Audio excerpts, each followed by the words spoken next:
তো human resource বলতে আমরা কি বুঝি? স্ক্রিনটা দেখা যাচ্ছে? ফার্স্ট কনফার্ম করো। আচ্ছা, হিউম্যান রিসোর্স বলতে কি বুঝি? মানুষকে যখন রিসোর্স বানানো হয়, ঠিক আছে, নট অনলি হিজ ব্রেন, ঠিক আছে, not only his brain, his efficiency নয়, সবকিছুই,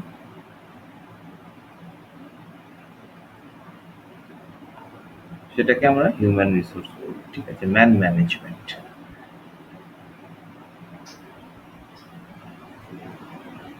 আচ্ছা, এক সেকেন্ড দাঁড়াও।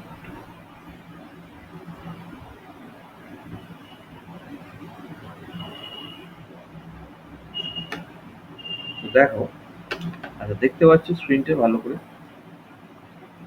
কোনো অসুবিধা নেই? আচ্ছা, তো দেখো একজন লিডার রয়েছে, আর বাকিরা তার সাথে সাথে তাকে ম্যানেজ করছে, ঠিক আছে, এই লিডার এদেরকে ম্যানেজ করছে। একটা একটা করে ছোট্ট অ্যারো দিয়ে দিয়ে এটা বোঝানো আছে সুন্দরভাবে, যে প্রত্যেককে ম্যানেজ করছে, লিডার ম্যানেজ করছে সবাই, ঠিক আছে।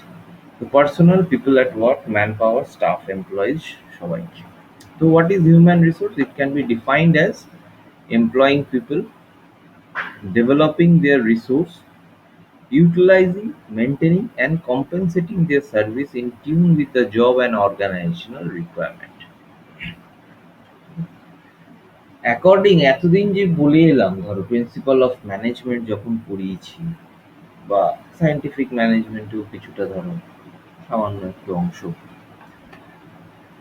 দ্যাট আমাদের স্পেসিফিক টাস্কের জন্য স্পেসিফিক মানুষ দরকার, সেই স্কিল সেটের মানুষ দরকার, ঠিক আছে। Other than that skill set আমরা যদি রিক্রুট করি, বা সেই জায়গায় অ্যাপয়েন্ট করি বা ডিপ্লয় করি, তাহলে সেখানে maybe there are chances of huge error, and হয়তো কাজটা নাও হয়ে কমপ্লিট হয়ে উঠতে পারে উইদিন দ্য স্টিপুলেটেড টাইম, ঠিক আছে, নাও হতে পারে। তো তার জন্য কি হবে, সেইখানে আসছে হচ্ছে হিউম্যান রিসোর্স। সে দেখছে ঠিক কোথায়, কখন, কিভাবে একটা মানুষকে এমপ্লয় করা যায়, ঠিক আছে, তাকে সেখানে দেওয়া যায়। এছাড়াও তারা দেখছে একটা এইচআরএম, ঠিক আছে, সে কি দেখছে, কতটা তার স্যালারি হবে, সে কতক্ষণ কাজ করবে, তার ওভারটাইম হলো কিনা, তার কি কি সমস্যা আছে, এমপ্লয় তার কি কি সমস্যা, বা ম্যানেজমেন্টের কি কি সমস্যা হচ্ছে তাকে নিয়ে, সেই এমপ্লয়কে নিয়ে, সেটাও দেখবে, ঠিক আছে। তো সব জিনিসগুলোকে, বা মোটামুটি মানুষ রিলেটেড, একটা এমপ্লয় রিলেটেড যা যা প্রবলেমস একটা এইচআরএম দেখে, ঠিক আছে। প্রবলেমস বলতে পারো, ডিপ্লয়মেন্ট বলতে পারো, এমপ্লয়মেন্ট, রিক্রুটমেন্ট, সবই একটা এইচআরএম দেখে। সে একটা ব্রিজ হিসেবে কাজ করছে, ধরো management to employ, employ to management, ঠিক আছে, একটা ব্রিজ হিসেবে সেই মানুষগুলো কাজ করছে যারা এইচআর নিয়ে কাজ করে বা হিউম্যান রিসোর্স নিয়ে যারা কাজ করছে, ঠিক আছে। So they are employing people, developing their resource, ঠিক আছে। এমপ্লয়িং মানে কি, আমার দরকার নেই, আজকে তোমরা আইটি কোম্পানিতে চাকরি করতে যাবে, তো আমার দরকার জাভা স্ক্রিপ্টের লোক, আমরা নিশ্চয়ই নর্মাল সি প্লাস প্লাস এর লোক নিয়ে নেবে না, তাহলে আমাদের স্পেশালাইজ জাভা স্ক্রিপ্টেরই লোক নেবে সেখানে, যারা জাভা স্ক্রিপ্টে কাজ করে এসছে, জাস্ট ফর এক্সাম্পল আমি বলছি। বা যেখানে ধরো এখন অ্যান্ড্রয়েড অ্যাপ ডেভেলপমেন্ট হচ্ছে, হচ্ছে কোটলিন দিয়ে, ধরো হচ্ছে, তো কোটলিন দিয়ে যেখানে হচ্ছে, সে হয়তো তবুও ধরো সেই পয়েন্ট অফ টাইমে হয়তো সেখানে যাওয়াও, যেহেতু একটা ফেভারেবল ল্যাঙ্গুয়েজ, ঠিক আছে, হয়তো যাওয়ার লোক নিতে পারে, কারণ যাওয়া জানলে সে কোটলিনটাও শিখে নিতে পারবে খুব তাড়াতাড়ি, কিন্তু তাকে সেই ট্রেনিংটা প্রোভাইড করতে হবে, সেটাও একটা এইচআরএম এর পার্ট, ঠিক আছে, সেটাও একটা এইচআরএম এর পার্ট, সে ট্রেনিং প্রোভাইড করা, ঠিক আছে, বা স্কিল সেট বানিয়ে নেবে। এবার অ্যাকর্ডিং টু দ্য প্রজেক্ট, এবার সবসময় যে বাইরে থেকে রিক্রুট করেই নিতে হবে তেমনও না, according to the skills requirement, according to the project, কি প্রজেক্ট আসছে সেই অনুযায়ী ট্রেনিং দিয়ে বানিয়ে নেওয়া হয়, হিউম্যান রিসোর্সকে তৈরি করে নেওয়া হয়, ঠিক আছে। সেটাও একটা এইচআর এর কাজ, যে এই প্রজেক্টটা আসছে, নেক্সট 6 মান্থসে হয়তো এই প্রজেক্টটা আসবে, আজকে তোমরা ধরো ইন্ডাস্ট্রি বেসড কোনো জবে গেলে, সেখানে হয়তো তোমরা অটোমেশনের কোনো প্রজেক্ট করছো, হয়তো সেই কোম্পানিতে এতদিন অটোমেশনের প্রজেক্ট হয়নি, তো তোমরা নর্মাল কাজ করে গেছো, মেনটেনেন্সের কাজ করছো, প্রোডাকশনের কাজ করে গেছো, ঠিক আছে? তো হয়তো 6 মাস বা 1 বছর পর হয়তো অটোমেশন, সেই ইন্ডাস্ট্রিটা পুরোটাই অটোমেশন হবে, তাহলে সে আগে থেকেই তার এমপ্লয়ীদের স্কিল সেট বাড়াতে থাকে। হ্যাঁ, যদি দেখা যায় যে হ্যাঁ এমপ্লয়িরা নিতে পারছে না, বুঝতে পারছে না কিভাবে কাজ করবে, তখন হয়তো কিছু মানুষ প্রেফার্ড স্কিলস নিয়ে তাদেরকে জয়েন করে, ঠিক আছে? বাট ট্রেনিং দিয়ে তাদেরকে তৈরি করাটাও কিন্তু একটা এইচআর এর কাজ। Utilising, maintaining, compensating their services in tune with the job, ঠিক আছে? জবের যা রিকোয়ারমেন্ট অ্যান্ড অর্গানাইজেশনের যা রিকোয়ারমেন্ট, সেই অনুযায়ী টিউন করে নেওয়া, ঠিক আছে? সেই অনুযায়ী টিউন করে নেওয়া। বুঝতে পেরেছো না পারোনি?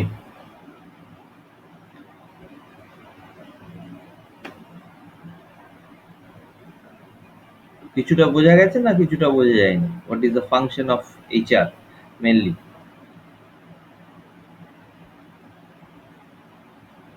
বোঝা গেছে?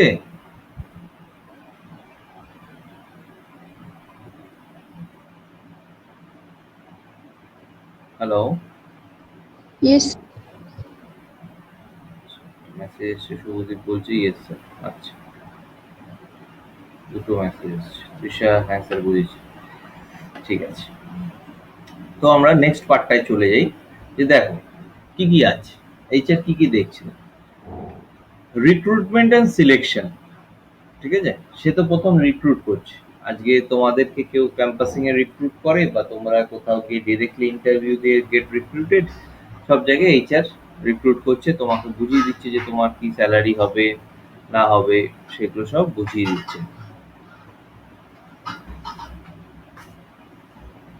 ঠিক আছে?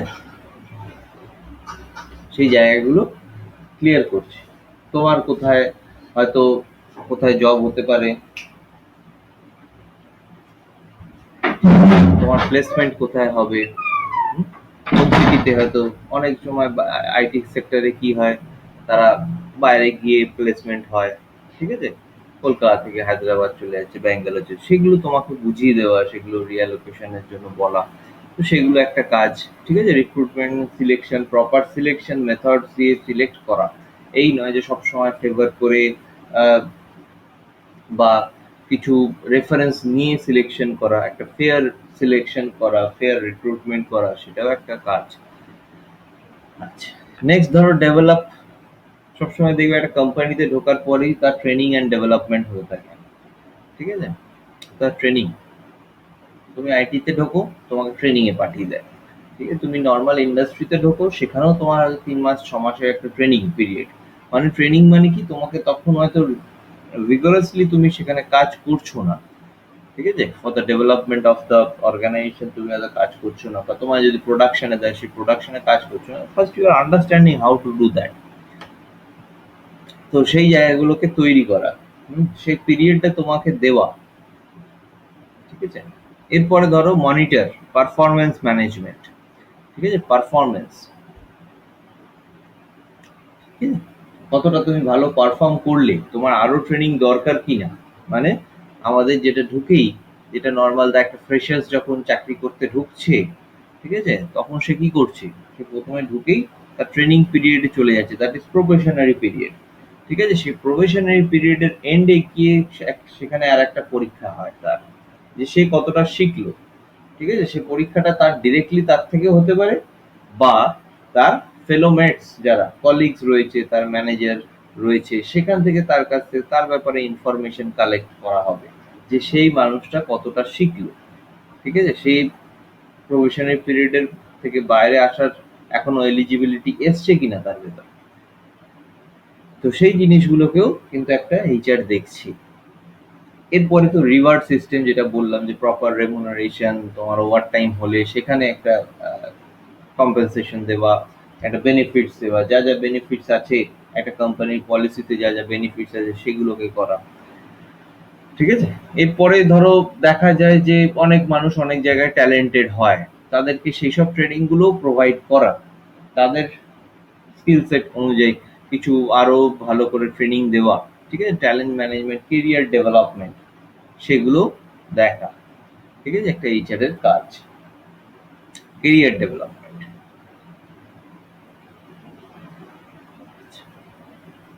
দেখ এখানে ডিটেলস আমরা দেখব যে এইচআরএম এর ফাংশনস কি। প্রথম দেখো, HR acquisition, that is HR planning, recruitment, selection and placement. ঠিক আছে, প্রথম তো প্ল্যানিং, যে একটা প্রজেক্ট আসছে, তুমি সবসময় প্রজেক্ট দিয়ে বোঝো, প্র্যাকটিক্যাল ফিল্ডে থেকে বোঝো যে একটা প্রজেক্ট আসছে যখন, মানে সেটা 6 মাস 7 মাস আগে থেকে বোঝা যাচ্ছে, তার পেপার ওয়ার্ক শুরু হয়ে যায়, তাই না, তার পেপার ওয়ার্ক শুরু হয়ে যাচ্ছে। তো সে তখন থেকেই কিন্তু প্ল্যানিং করছে যে আমার এই এই মানুষগুলোকে দরকার, ঠিক আছে, তখন থেকেই সে প্ল্যানিং করে যাচ্ছে যে আমার কোন কোন স্কিল সেটের মানুষ দরকার আছে। ঠিক আছে? তো সেইগুলোর জন্য সে অলরেডি আইদার ট্রেনিং প্রোভাইড করতে শুরু করবে, যে স্টাফরা হয়তো ফ্রি রয়েছে বা একটু কাজের প্রেশার কম রয়েছে তাদেরকে ট্রেনিং প্রোভাইড করা, বা যারা খুব ভালো শিখতে পারে, কুইক লার্নার্স, ঠিক আছে, সিনসিয়ার, রেসপন্সিবল, তাদেরকে ট্রেনিং প্রোভাইড করা, সেগুলোর উপর আবার ইন্টারনাল সিলেকশন হয়, ঠিক আছে, সেটা আলাদা কথা। তো সেই প্ল্যানিংটা কিন্তু করতে থাকছে। এরপরে ধরো এছাড়াও কিছু ফ্রেশার্স রিক্রুটমেন্ট বা কিছু প্রফেশনাল এক্সপিরিয়েন্সড ক্যান্ডিডেট কিছু রিক্রুটমেন্ট, তাদের ফেয়ার সিলেকশন, অ্যান্ড হয়তো একটা প্লেসমেন্টের জায়গা, দেখো প্লেসমেন্টটা লিখেছে, যদি আমি একটা ইনস্টিটিউটের ক্ষেত্রে দেখি সেখানেও কিছু এইচআর আছে যারা প্লেসমেন্টের জন্য বলে, ঠিক আছে। আবার আমরা যদি ধরো এই আইটি সেক্টরেই দেখা যায়, সেখানেও একটা গ্রুপ অফ এইচআর আছে যারা কি তাদের হিউম্যান রিসোর্সটাকে শেয়ার করে, ঠিক আছে, তারা শেয়ার করে। অনেক ছোট ছোট কোম্পানিজ বলো বা অনেক বড় বড় কোম্পানিজও আছে যারা শেয়ার করে দেয়, ধরো যে বলে আমাদের যে বেঞ্চে বসে আছে, হুম, তো সেই টাইমে তারা কি করবে, অন্য একটা কোম্পানির যদি একটা প্রজেক্ট থাকে সেই মুহূর্তে, রিলেটেড প্রজেক্ট যে তারা এখন অব্দি কাজ করে এসছে, তো তারা তখন ওই 1 বছর বা 2 বছরের জন্য সেখানে তাদেরকে ডেপ্লয় করে দেয়, যে হ্যাঁ তোমরা ওই প্রজেক্টে আপাতত কাজ করো। এটাও হয় ইন্টারনালি, সেটা কয়েকটা কোম্পানির ভেতরে এরকম একটা টাই আপ করা থাকে বলতে পারো, ঠিক আছে, একটা আন্ডারস্ট্যান্ডিং আছে যেখানে কিছু রিসোর্সকে আমরা শেয়ারেও চালাতে পারি, ঠিক আছে। আচ্ছা, নেক্সট হচ্ছে HR development, career planning, training and development, organisational development, এগুলো হচ্ছে performance and compensation, performance management, incentives and benefits, motivation and maintenance, এইগুলো একটা বড় ফ্যাক্টর। এই মুহূর্তে দেখো আমরা সবাই একটা লকডাউন প্যান্ডামিক সিচুয়েশনে, ঠিক আছে, আমরা বাড়ি থেকে সবসময় বেরোতে পারছি না, ফ্রিলি ঘুরতে পারছি না, মানুষ মানুষের সাথে কন্ট্যাক্ট করতে পারছে না। তো সেই জায়গায় ধরো একটা আইটি সেক্টরে বলো বা ডিফারেন্ট ইন্ডাস্ট্রিতেও দেখা যাচ্ছে যে ধরো আমি যদি ইন্ডাস্ট্রিয়াল বেল্ট দেখি, আমাদের খড়গপুর বলো, দুর্গাপুর বলো, ইন্ডাস্ট্রিয়াল বেল্ট গুলো, সেখানেও সব সবাই কাজ করছে, একটা খুবই চাপের ভেতর কাজ করছে, ঠিক আছে, যে এই বুঝি আমার করোনাও হয়ে যেতে পারে, প্লাস হয়তো আমাকে কাজটাও তো করতে হবে, ঠিক আছে, কাজটা আমাদের করতে হবে। তো সেই জায়গায় দাঁড়িয়ে একটা মোটিভেশনের দরকার, হুম, সেইগুলো করে। আইটি সেক্টরে তোমরা দেখেছো যে হ্যাঁ বিভিন্ন ফ্রাইডেতে বিভিন্ন গেমস হচ্ছে, বা ডিনার করতে নিয়ে যাচ্ছে, to build up the team spirit, to build up the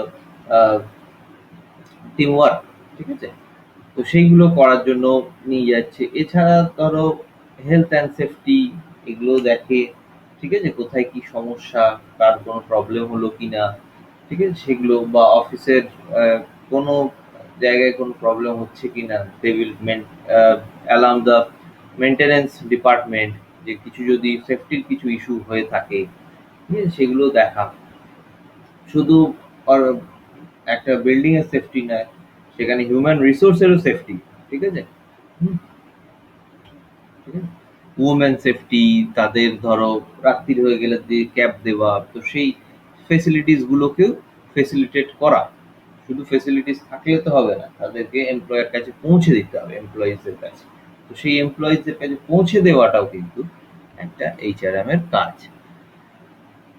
আচ্ছা, অ্যান্ড ক্রিয়েটিং মোটিভেটিং এনভায়রনমেন্ট, ঠিক আছে?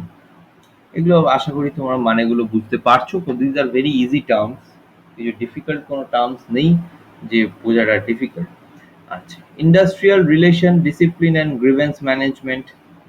ডিসিপ্লিন মেনটেন করা, একটা অর্গানাইজেশনের ডিসিপ্লিন মেনটেন করা, as well as the grievance management. হয়তো এমপ্লয়ির কিছু গ্রিভেন্স থাকতে পারে, যে আমি এখানে এতদিন ধরে কাজ করছি, 5 বছর 10 বছর কাজ করছি, তারপরে ধরো এই ফেসিলিটিসটা আমরা পাচ্ছি না, তো সেগুলো একটা গ্রিভেন্সের জায়গায় যায়, সেটাকে সর্ট আউট করা কিভাবে করব, বা ম্যানেজমেন্ট কিছু যদি গ্রিভেন্স থাকে ফর দ্য এমপ্লয়িজ, ম্যানেজমেন্ট হয়তো খুশি নয় একটা গ্রুপ অফ এমপ্লয়িজ এর সাথে, তো তাদেরও জানানো, তাদের সাথে বসে সর্ট আউট করা যে কেন এই প্রবলেমটা অ্যারাইজ করছে, ঠিক আছে? সেগুলো দেখা, ইন্ডাস্ট্রিয়াল ডিসপুট এগুলো থাকবেই, সেগুলো দেখা। তো HR information system, HR research, HR accounting, HR audit, ঠিক আছে? তো ডিফারেন্ট এই জিনিসগুলো আমরা টার্মসগুলো যখনই তোমরা আজকে আর 2-3 মাস পরেই ধরো ইন্ডাস্ট্রিতে সবাই জয়েন করবে তোমরা, তো এই টার্মসগুলো তোমরা শুনতে পাবে, ফেস করবে, ঠিক আছে? আচ্ছা, তো শুনি এতদূর বোঝা গেছে কিনা এই ব্যাপার।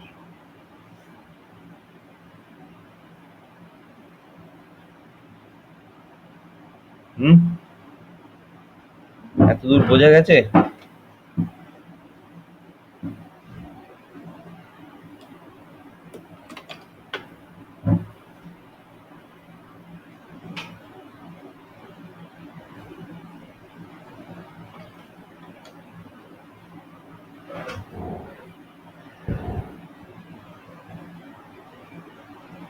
কেউ কোনো রিপ্লাই দিচ্ছে না। আচ্ছা, 4টে মেসেজ, হ্যাঁ স্যার, হ্যাঁ স্যার, হ্যাঁ স্যার। আচ্ছা, ওকে। তো এখন অব্দি কিছু কোশ্চেন থাকলে জিজ্ঞেস করো, এখন অব্দি কিছু কোশ্চেন থাকলে জিজ্ঞেস করো, নো ইস্যুস।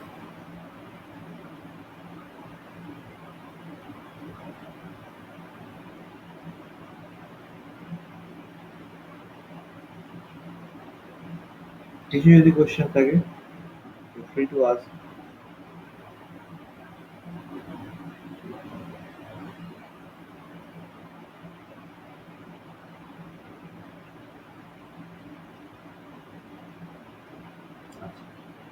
তো আশা করা যায় কিছু কোশ্চেন নেই, তাই তো? স্যার জব রোটেশন মিনিংটা একটু বলবেন? হুম? এই যে ডেভেলপমেন্ট ওরিয়েন্টেড, ওখানে বলছে যে HRM develops full potential of employees through reward, training and job rotation. হুম, না এটা এই তো আমি জব এখনো ডিসকাস করিনি, কিন্তু এটা তো ডিসকাস করবো, ঠিক আছে? স্যার না, আমি একটু জানতে চাইছিলাম, আমার হঠাৎ দেখলাম তাই। জব রোটেশন বলতে দেখো, যেটা দেখা যায় যে আমি একটা ছোট্ট কোম্পানির নাম নিচ্ছি না, বাট আমারই একটা বন্ধু সেখানে চাকরি করে, ঠিক আছে? তো 2020 প্রথম দিকে একজনকে এমপ্লয় করা হয়, সেখানে নেওয়া হয়, রিক্রুট করা হয় for the software development part, ঠিক আছে?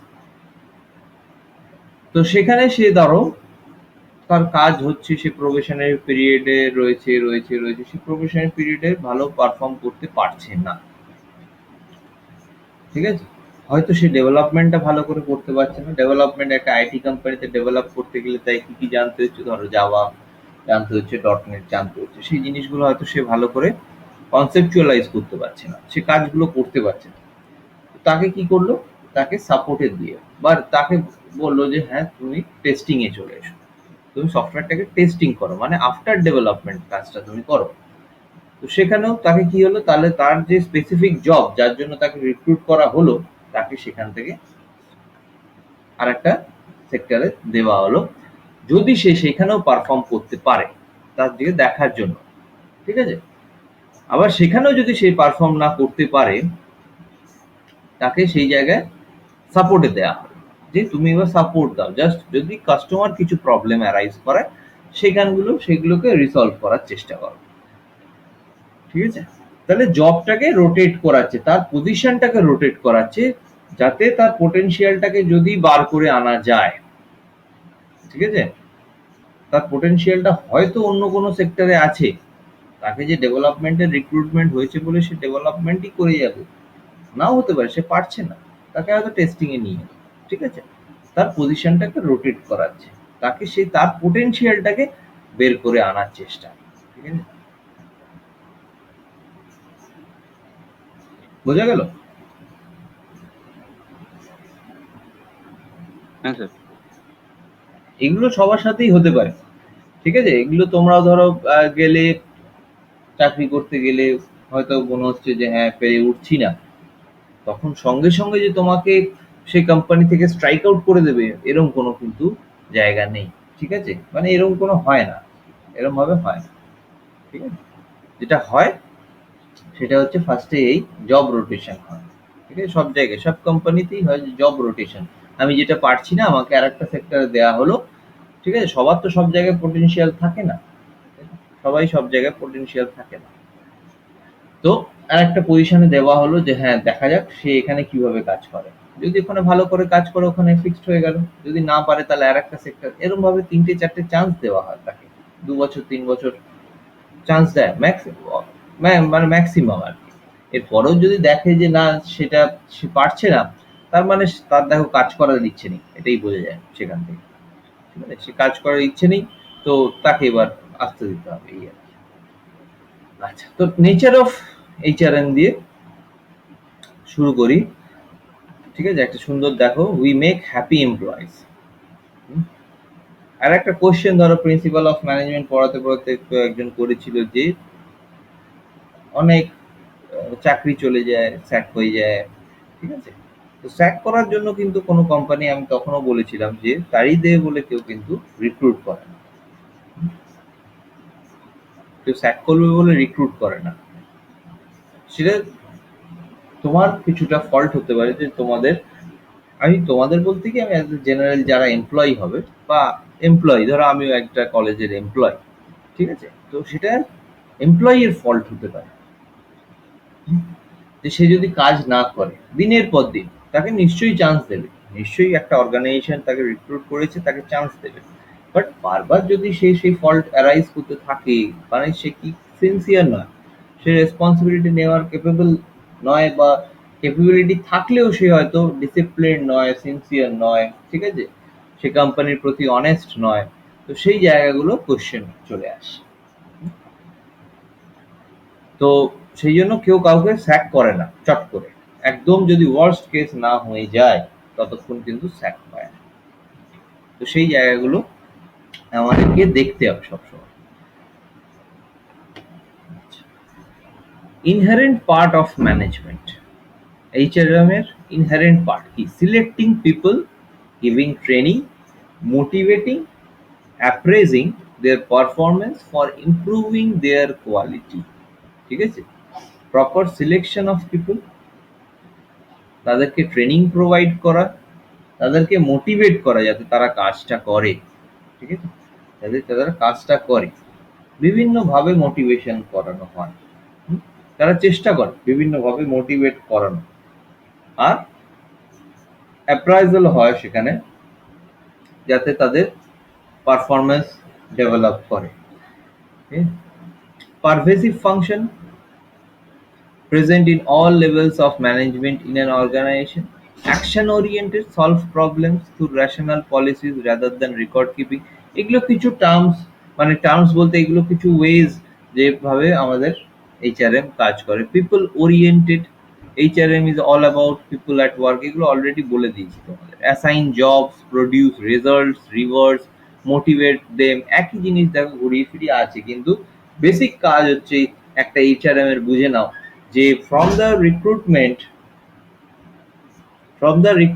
অফ সিলেকশন থেকে তার একদম যতক্ষণ না সে সেই কোম্পানি লিভ করছে ততক্ষণ একটা এইচআর তার ভালো মন্দ সবকিছু মেনটেন করে যায়, ঠিক আছে? Assign jobs, produce results, rewards, motivate them towards improvements in productivity, তো এগুলো সবই করছে, ঠিক আছে, যতটা একটা পোটেনশিয়াল তার ভেতর থেকে বার করে আনা যায়, একটা এমপ্লয়ের ভেতর থেকে বার করে আনা যায়, সেটাকে তাকে টাকা দিয়ে মানে রেমুনারেট করে, তার ওভার টাইমের জন্য তাকে পে আউট করে, ঠিক আছে, তাকে ট্রেনিং দিয়ে, তার কেরিয়ার ডেভেলপমেন্ট করিয়ে, বা অন্য কোনো মোটিভেশনাল সেশন যেগুলো করানো হয় ডিফারেন্ট জায়গায়, ঠিক আছে, সেগুলো সব করে যে কোনোভাবে হোক তো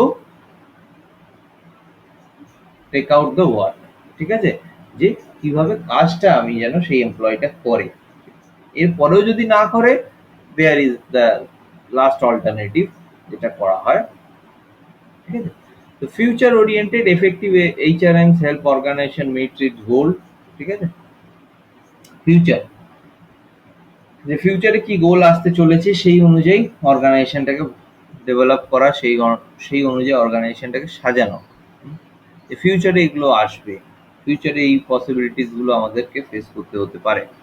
Development oriented HRM develop full potential of employees through reverse training, job rotation, এক্ষুনি যেটা বললাম। Integrating mechanism, HRM maintains cordial relation between people working at various level in the organization, ঠিক আছে। তো এইটাও একটা রিলেশনশিপ মেনটেনেন্সটাও একটা বড় কাজ HRM এর, ঠিক আছে, রিলেশনশিপ মেনটেনেন্স, যে প্রতিটা লেভেল অফ হায়ারকি, যেটা হায়ারকি দিয়ে আমরা কাজ করি, ঠিক আছে, জুনিয়র এমপ্লয়ি, তার উপরে তার সিনিয়র, তার উপরে তার সিনিয়র, এরকম ভাবে যে হায়ারকিটা, তো প্রত্যেকের সাথে প্রত্যেকের জন্য একটা কর্ডিয়াল গুড রিলেশন থাকে, ঠিক আছে, তবেই একটা অর্গানাইজেশন প্রপারলি ফাংশন করবে। তাদের ভিতর যদি ধরো ইগো প্রবলেম থাকে, তাদের ভিতর কোনো ইন্টারনাল হিন্ড্রেন্স আসে টু কমিউনিকেট, ঠিক আছে, অনেক সময় এসে যায়। আমি ধরো একটা জিনিস মানতে হবে সবসময়, দেখো কে কিভাবে ট্যালেন্টেড ইউ নেভার নো। তোমার সিনিয়রই যে সবসময় ট্যালেন্টেড তাও না, তোমার জুনিয়র যে তোমার থেকে বেশি ট্যালেন্টেড তাও না, ঠিক আছে। তো সিনিয়রকেও জুনিয়রের কাছ থেকে শিখতে হতে পারে, কারণ একটা সিনিয়র হয়তো কাজ করছে, ওয়ার্কিং ফিল্ডে আছে অনেক দিন, বাট একটা জুনিয়র নতুন টেকনোলজি শিখে সেখানে ঢুকছে, ঠিক আছে, তাহলে হয়তো সে কিছুটা হলেও হয়তো বেশি জানতে পারে, মেবি দেয়ার আর চান্সেস, যদি সেই সিনিয়রের সেই ফিল্ডে এক্সপার্টাইজ না থাকে। এখন যদি আমি সামান্য একটা কথা বলি, যে সফটওয়্যার ডেভেলপমেন্ট, এখন অ্যাপ ডেভেলপমেন্টের যেখানে কাজ হচ্ছে নতুন, আর যারা এতদিন ধরে সফটওয়্যার ডেভেলপমেন্টে কাজ করে এসছে, তাদেরকে কি হচ্ছে, তাদেরকে ম্যানেজার করে করে এই অ্যাপ ডেভেলপমেন্ট কোম্পানিজ গুলো রিক্রুট করছে, ঠিক আছে। এবার তারা তো জানে না যে কি করে অ্যাপ ডেভেলপ করে, কারণ তারা তো সফটওয়্যার ডেভেলপ করে এসছে। সফটওয়্যার বলতে তারা উইন্ডোজ এর জন্য কিছু ডেভেলপ করে এসছে, তারা অ্যাপ্লিকেশন বেসড উইন্ডোজ সফটওয়্যার বানিয়ে এসছে। আজকে যেটা হচ্ছে সেটা মোবাইল প্ল্যাটফর্মের জন্য তৈরি করা হচ্ছে, সেটা এখনকার ছেলে মেয়েরা শিখে সেটা ঢুকছে কোম্পানিতে, ঠিক আছে। তো সেই জায়গায় হয়তো সেই জুনিয়রটা সিনিয়রটার থেকে তো বেশি জানে, তাই না, বেশি জানে ইন দ্য সেন্স সেইটা শিখে এসছে, ঠিক আছে। তাহলে সেখানে যদি একটা কর্ডিয়াল রিলেশনশিপ থাকে, তাহলে সে ইজিলি গ্র্যাব করতে পারবে, আমাদের প্রজেক্টটা সুন্দরভাবে হয়ে যাবে,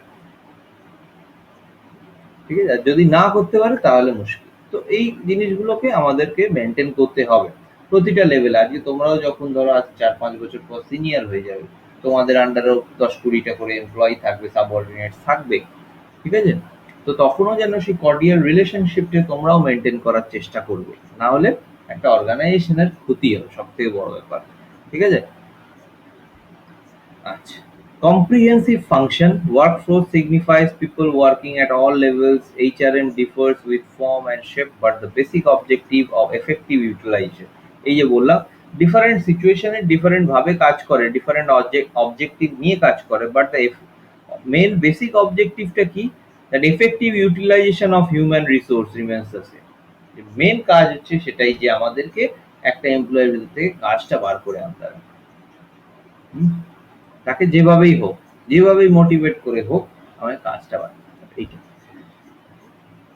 continuous function, HRM is not a one shot deal, it requires constant awareness and alertness of human relation in everyday operation, ঠিক আছে। একদিন আমি বলে দিলাম, ঠিক আছে, একদিন আমি বলে দিলাম আর কাজ হয়ে গেল তা কিন্তু নয়, কন্টিনিউয়াস মনিটরিং দরকার, ঠিক আছে, কন্টিনিউয়াস মনিটরিং, কন্টিনিউয়াস মোটিভেটিং, সেগুলো দরকার, না হলে করে উঠবে না, সব এমপ্লয়ি শুনে উঠবে না, এই আর। Based on human relation, every person has different need, প্রত্যেকের আলাদা কন্ডিশন, ধরো ব্যাকগ্রাউন্ডও তাদের আলাদা প্রত্যেকের। সবাই যে ওয়েল টু ডু ফ্যামিলি থেকে বিলংস করছে, সেখানে গিয়ে চাকরি করছে তা নয়। কারোর বেশি প্রেশার, হয়তো ফ্যামিলির মানে তার পার্সোনাল লাইফে অনেক প্রেশার রয়েছে, তো তার that person needs are really good care. সেই মুহূর্তে তাকে যদি আমি একটা চাকরির জায়গায় গিয়ে বেশি প্রেশার দিই, তো সে হয়তো সেখানে ফেল হয়ে যেতে পারে, it tends to become a failure. ঠিক আছে? তো সেই জায়গাটা দেখা। আবার যে ধরো একদম ভালো করে এসছি, ঠিক আছে, তার সে কাজই করার মোটিভেশন নেই তার ভেতর, তাকে আবার অন্যরকম ভাবে মোটিভেট করা। তো সেইগুলো দেখা। পারসেপশন, এক্সপেকটেশন, এগুলো সবার আলাদা আলাদা। ঠিক আছে? সে কি বুঝছে কোম্পানির ব্যাপারে, কোম্পানির মানুষগুলোর প্রতি তার কি পারসেপশন আসছে, সেগুলোকে দেখা। The manager should give due attention to this factors. তো একটা এইচআরএম এই জিনিসগুলোকে দেখবে সারাক্ষণ। ঠিক আছে? তোমাদের এখান থেকে কোশ্চেন এরকম ভাবেই আসতে পারে, what are the different factors that should be maintained by the HR manager. তো তোমাকে তখন এই 10টা পয়েন্ট 10 মার্কসের বা 5 মার্কসের যদি থাকে, অ্যাটলিস্ট 7 to 8 পয়েন্টস তোমাকে নোট ডাউন করতে হবে। আচ্ছা, এগুলো একটা করে নোটস বানাতে থাকো, নাহলে পরীক্ষার সময় গিয়ে কিন্তু বিপদে পড়ে যাবে। এগুলো থেকে তোমাদের ইন্টারভিউতেও কিন্তু কোশ্চেন আসতে পারে। আজকে এই স্লাইডটা করেই আমরা কি করবো, ডিফারেন্স, এইটা পার্সোনাল ম্যানেজমেন্ট, এটা পরের দিনকে ধরবো। স্কোপ, ক্যাপাসিটি অফ এইচআরএম, তার কি ক্ষমতা, তার ক্যাপাসিটিটা। Human resource planning fill various positions. Recruitment and selection develop a pool, a team of candidates. Job design define specific task, assign authority, responsibility. ঠিক আছে? ট্রেনিং অ্যান্ড ডেভেলপমেন্ট, কি competencies, ঠিক আছে, সেই স্কিল সেটটা কি কম্পিটেন্সিস মানে দ্যাট স্কিল সেট, সেটাকে ডেভেলপ করা। অ্যাপ্রাইজাল অফ দ্য পারফরমেন্স, ঠিক আছে, তার প্রপার অ্যাসেসমেন্ট করা, যে 1 বছর ধরে বা 6 মান্থ ধরে কেউ একটা কাজ করে যাচ্ছে, তার প্রপার অ্যাসেসমেন্ট করা। এই নয় যে একজন কাজ করলো আর একজন ক্রেডিট পেয়ে গেল, সেটা নয়। Proper systematic assessment, evaluation of workforce, motivation of workforce, develop enthusiastic workforce. Enthu, সবার ভেতর এনথু বাড়ানো, এনার্জি, জিলটা নিয়ে আসা। Remuneration of employees focuses on fair, consistent and equitable compensation. ঠিক আছে? রেমুনারেশনটা খুব একটা বড় ফ্যাক্টর সব জায়গায়, তাই না? আফটার অল আমরা দেখো দিনের শেষে টাকার জন্য কাজ করতে যাই ডিফারেন্ট জায়গায়। তোমরা আজকে কাজ করতে যাবে, যদি ফেয়ার রেমুনারেশন না হয়, তোমরা দেখলে যে তোমরা খুব ভালো কাজ করছো আর একজন কাজ না করে ইনক্রিমেন্ট পেয়ে যাচ্ছে। ঠিক আছে? যার কারণ কি, তার সঙ্গে হয়তো সেই যে অফিসার রয়েছে বা সিইও রয়েছে, তার সঙ্গে ভালো গুড টার্মস রয়েছে, এরকম থাকে অনেক জায়গায়। ঠিক আছে? গুড টার্মস রয়েছে, তো সে কি হচ্ছে, সে একটা কনসিস্টেন্টলি তার ইনক্রিমেন্ট হয়ে যাচ্ছে, সেখানে তোমাদের অতটা পার্সেন্টেজ হচ্ছে না, যারা অরিজিনাল কাজ করছে তাদের হচ্ছে না। তো একটা এইচআরএম কিন্তু কিন্তু সেগুলো দেখতে হবে, কে কি কাজ করছে সেই অনুযায়ী তার রেমুনারেশন যেন হয়।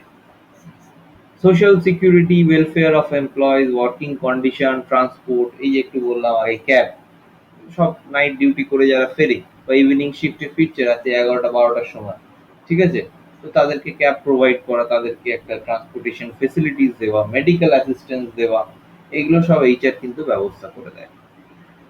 ঠিক আছে? Review and audit of personal policies ensures reliable HR policies, industrial labor relations, ensures healthy union management relations, settlement of dispute। সেখানে যদি কোনো, শুধু তো তোমাদের ধরো আইটি সেক্টর নিয়ে বলছি, যদি ইন্ডাস্ট্রি ডিফারেন্ট কোর ইন্ডাস্ট্রিজ হয়, আজকে স্টিল প্রোডাকশন গেল বা আরো যে ইউনিটস গুলো আছে আমাদের, ঠিক আছে, অয়েল ইন্ডাস্ট্রি হতে পারে, পেট্রোকেমিক্যালস হতে পারে, তো কেমিক্যাল যে ইন্ডাস্ট্রিজ আছে ডিফারেন্ট সেক্টরসে, তখন ওইসব সেক্টরগুলোতে আবার দেখা যায় কি ইউনিয়ন, ধরো, ঠিক আছে, ধরো এই ইলেকট্রিসিটি, এসিডিসিএল এইসব জায়গায় যারা কাজ করে তাদের ওখানে কি দেখা যায়, ইউনিয়ন দেখা যায়। ঠিক আছে, মানে কি লেবারদের ইউনিয়ন, তাদের সঙ্গে তাদের যদি কোনো ডিসপিউট আসে সেগুলোকেও সেটেল করা এসিডিসিএল এর এইচআরএম করছে, এসিটিসিএল এর এইচআরএম করছে সেগুলো। ঠিক আছে, তো সেই জায়গাগুলোকেও মেনটেন করতে হয়। So it is a huge task. ঠিক আছে, একটা এইচআর কিন্তু মনে হয় দেখে ও তো শুধু রিক্রুট করে দিয়ে সাইন করে দিয়ে স্যালারিটা লিখে দিল, হয়ে গেল কাজ, তা নয়। তো একটা হিউজ টাস্ক তার, যে এইচআর ম্যানেজার হয় তাকে প্রতিটা প্রবলেমে তাকে সামনে এসে দাঁড়াতে হয়, প্রতিটা প্রবলেমে তাকে সামনে এসে দাঁড়াতে হচ্ছে। ঠিক আছে, হিউম্যান রিলেটেড প্রচুর প্রবলেম আমাদের অ্যারাইজ করতে পারে, পার ডে পার সারাক্ষণ অ্যারাইজ করতে পারে, তাই না? সেগুলোকে এমনকি যদি ধরো সেই যেখানে কাজ করছে সেখানে যদি এসিটাও খারাপ হয়ে যায়, সেটাও কিন্তু এইচআর ম্যানেজারকে মেনটেন্যান্স ডিপার্টমেন্টকে খবর দিতে হবে, সেটাও তাকে ফ্লোরে একবার ঘুরে এসে দেখতে হবে যে হ্যাঁ এখানে এসিটা চলছে না কেন, এই কাজটাও করতে হবে তাদের, যাতে বাকি এমপ্লয়িজ গুলো ভালোভাবে ওয়েল সুটেড কন্ডিশনে তারা কাজ করতে পারে। ঠিক আছে, তো এই জিনিসগুলো সবই তাদেরকে মেনটেন করতে হবে। তো HRM is a huge department বলতে পারো, তার জন্য দেখবে বিভিন্ন কোম্পানিতে অনেক এমপ্লয়িজ থাকে, এইচআর ম্যানেজার থাকে। ঠিক আছে, 10টা বা 20টা মানুষ বা 50টা মানুষের জন্য একটা বা দুটো করে এইচআর ম্যানেজার থাকছে। কেন? এইটাই কারণ যে তাদের অনেক টাস্ক। ঠিক আছে, তো সেইগুলো সব মেনটেন করাটা একজনের পক্ষে সম্ভব হয়ে ওঠে না। যাই হোক, তো বোঝা গেছে তোমাদের? এত দূর বুঝেছো না বোঝনি বলো?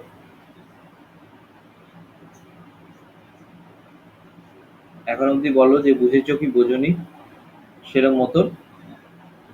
আমি এখানেই আজকে ইয়েটা স্টপ করছি, পরেরটা আমরা স্যাটারডে শুরু করব। বলো বুঝেছো কি বোঝনি?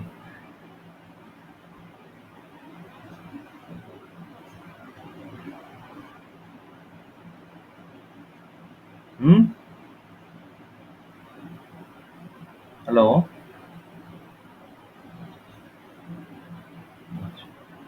কেউ কিছু বলছে না, আশা করি বোঝা গেছে, তাই তো? হ্যাঁ স্যার, বুঝেছি। হ্যাঁ স্যার, হ্যাঁ স্যার, ঠিক আছে, বুঝেছি স্যার। এটা অন করতে পারবো না স্যার, হ্যাঁ কি? কল চলছে স্যার, মাইকটা অন করতে পারবো না আমি। আচ্ছা, ঠিক আছে।